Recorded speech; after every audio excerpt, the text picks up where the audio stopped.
Vizyondakilerden merhaba. Bu hafta vizyona giren yeni filmler arasından sizler için seçtiklerimize hemen bakalım.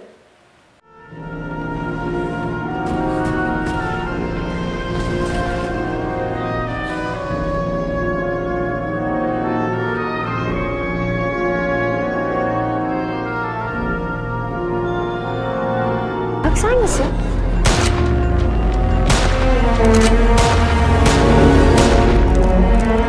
Taksici.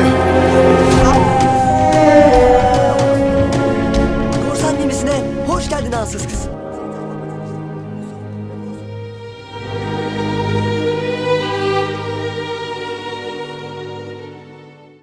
...90'ların sevilen filmi Dolittle, Robert Downey ile yeniden izleyiciyle buluşuyor.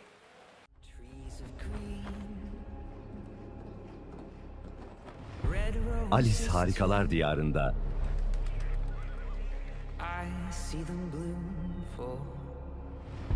ve Malefiz'in yapımcısından. Hugh Lofting'in 1920'li yıllara ait çocuk kitaplarından hayvanlarla konuşabilen doktor karakterinden yola çıkan film, 1967 yılında aynı isimle müzikal olarak beyaz perdeye uyarlanmıştır. Doktor John Dolittle, İngiltere'nin en ünlü doktor ve veterineridir. Bu tehlikeli seyahate çıkmaya mecburuz. Bavullarınızı hazırlayın. Yıllar önce karısını kaybeden Dolittle, bunun akabinde kendisini malikanesinin duvarları arasına kapatır. Dış dünya ile bağlantısını kesen Dolittle, genç kraliçenin hastalığını öğrenince kabuğundan dışarı çıkmaya karar verir.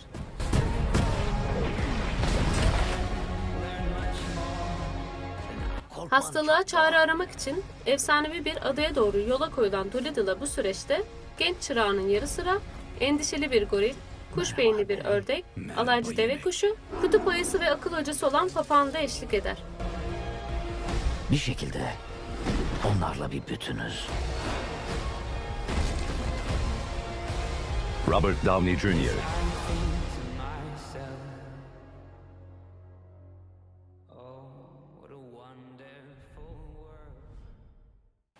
Usta yönetmen Akira Kurosawa'nın 1985 tarihli birçok ödüle sahip epik filmi Ran.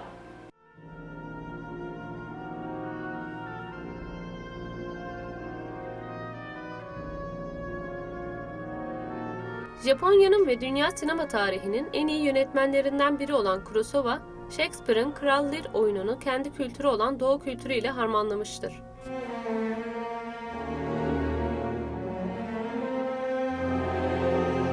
Filmde başarılı hükümdarlık kariyeri an be an sarsılan bir babanın çocukları tarafından uğradığı ihanet ve bu güç savaşlarının karakterlere verdiği ölümcül zararlar işlenir.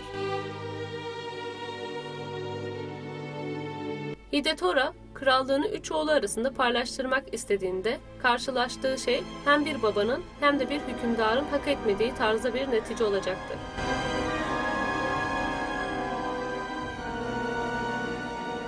Çocuklarından kendisine sadık kalmalarını bekleyen baba, beklemediği bir şekilde kendi çocuklarının acımasız yüzüne tanık olacaktır.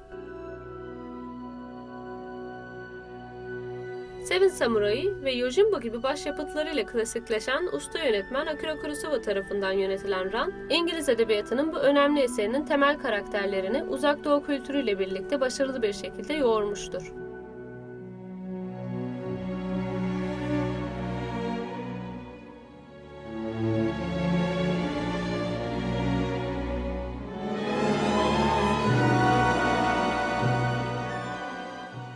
Komedi filmi sevenler için Cem Yılmaz'ın yönettiği Kara Komik Filmler 2.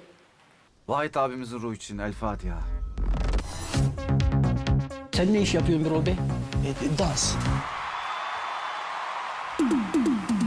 Cem Yılmaz'ın yönetmenliğini ve senaristliğini üstlendiği Kara Komik Filmler serisinin devam filmi Kara Komik Filmler 2, Deli ve Emanet adını taşıyan iki orta metraj filmin birleşiminden oluşuyor. Çok iyiyiz. İşte biz de yeteneğe geldik yarışmaya. Yarışmaya mı? Ben de yetenek yarışmasına geldim. Deli, en büyük hayali sevdiği kızın karşısında oturmak olan bir taksicinin gece mesaisinde başına gelen olayları konu ederken Emanet, yetenek yarışmalarına katılıp bu sayede şöhret olmanın hayalini kuran bir dansçının hikayesini konu ediyor. Bırakamam. Ben seni çok seviyorum.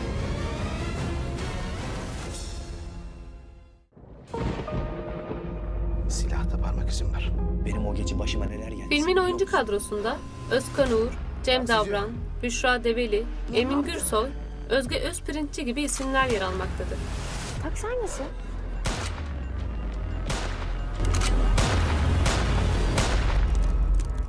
Taksici. Ben katil değilim biliyorsunuz değil mi? Öldürürüm lan seni.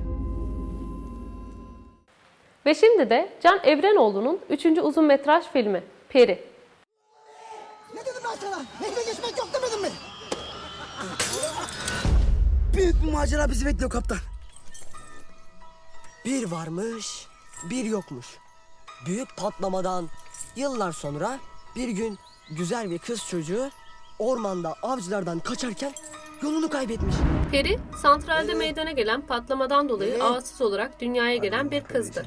Karantina altındaki bir kasabada bulunan ormanda yaşayan Peri'nin babasından başka kimsesi yoktur. Hastalıkları, pis işleri, santralın hepsini örtbas eden bu. Babasını kaybetmesinin ardından yapayalnız kalan Peri, tek başına hayat mücadelesi vermeye başlar. Ancak bu süreçte yalnız kalmayacaktır. Bak bana. Gördün mü? Avcı değilim ben. Korsan gemisine hoş geldin ansız kız. Seni tayfamla tanıştırayım. Yusuf, Cem Özduru'nun Perihan isimli çizgi romanından esinlenilen Peri, fantastik bir çocuk masalını konu ediyor.